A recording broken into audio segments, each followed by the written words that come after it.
napapansin, nililipad ng hangin.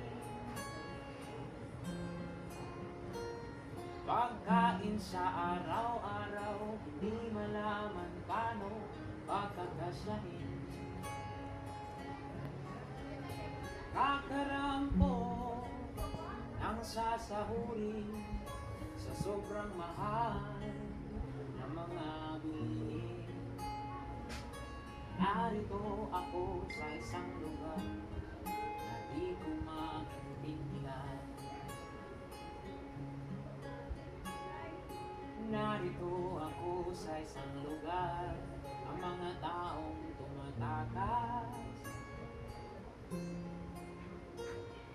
naghahanap ng swerte dahil sa iba'y wala raw bukas.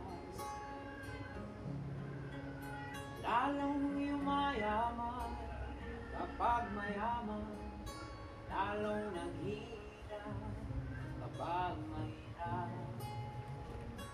Narito ako sa isang lugar na di ko